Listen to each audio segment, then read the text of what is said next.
सिंगरौली जिले के देवसर विधानसभा के विधायक राजेंद्र मेश्राम के खिलाफ एमपी एमएलए कोर्ट जबलपुर में परिवाद पेश किया गया।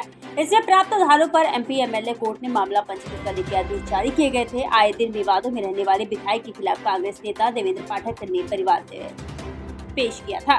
जैसे विधायक राजेंद्र मेश्राम ने भारी सभा में सरपंच कांग्रेस नेता देवेंद्र पाठक को चोर पाठक कहा था, जिसको लेकर कांग्रेस नेता ने एमपी एमएलए कोर्ट का दरवाजा खटखटाने के बाद प्राप्त आधारों पर सिंगरौली जिले के देवसर विधायक पर मानहानि के मामला दर्ज करने के आदेश जारी किए गए थे। पूरा मामला 28 जून 2024 का है। देवसर विधायक राजेंद्र मेश्राम के द्वारा एक आपत्तिजनक बातें आ रही हैं सामने, जिसमें कि कुछ अमर्यादित भाषाओं का इस्तेमाल किया गया है। क्या कुछ कहना चाहेंगे इसको लेकर? क्या देखिए, ऐसा है कि पिछले वर्ष 13 जून को कलेक्ट्रेट में पुनर्वास समिति की बैठक थी। उसमें सिंगरौली जिले में जो भूअर्जन हो रहा है, खासतौर से बंधा दिरौली कोर ब्लॉक का, उसमें जमीन के रेट के विषय में और मकान संपत्तियों के रेट के विषय में चर्चा हुई। उस समिति का मैं मेंबर हूँ, विधायक जी भी मेंबर है। कलेक्टर की अध्यक्षता में बैठक थी। पूरे सरपंच और जनपद अध्यक्ष वहाँ थे। उन लोगों ने कहा कि पाठक जी अपना पक्ष रखेंगे पूरे सरपंचों की तरफ से। मैंने पूरे ग्रामीणों की ओर से पक्ष रखा कि 4 लाख रुपए जो सरकार जमीन का पैसा दे रही है वो बहुत ही कम है। 40 लाख रुपए से कम में गांव में जमीन नहीं मिल रही है। जिस बात को लेकर विधायक जी नाराज हो गए और उन्होंने कहा कि जो कंपनियों का विरोध करेगा उसे हम देख लेंगे।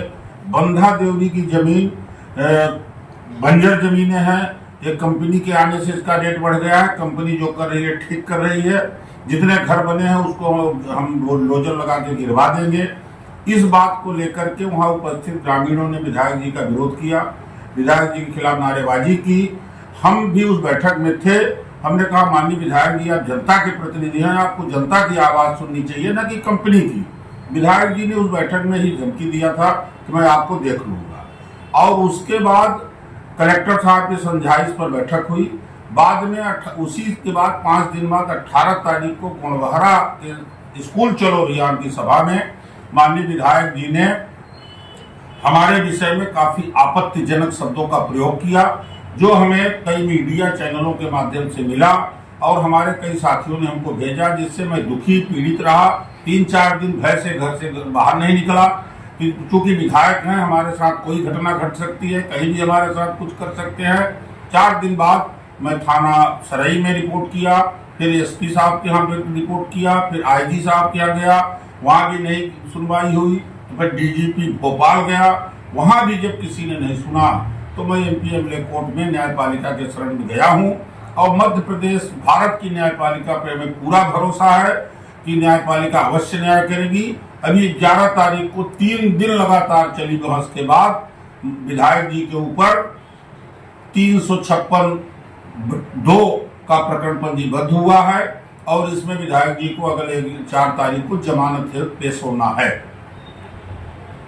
की बात है, विधायक जी के विषय में मैं इतने कहना चाहता हूं कि विधायक जी को रीवा संभाग, सिंगरौली और सीधी के की जो कल्चर है, जो व्यवस्थाएं हैं कि हम सब लोग चाहे जिस दल के हों, हम लोग गंगा जमुना की तहजीब में जीते हैं और एक दूसरे का सम्मान करते हैं। शायद विधायक जी को अभी रीवा संभाग, सीधी सिंगरौली की कल्चर को समझने में भी कुछ समय लगेगा। अभी विधायक जी यहाँ के कल्चर को नहीं समझे हैं।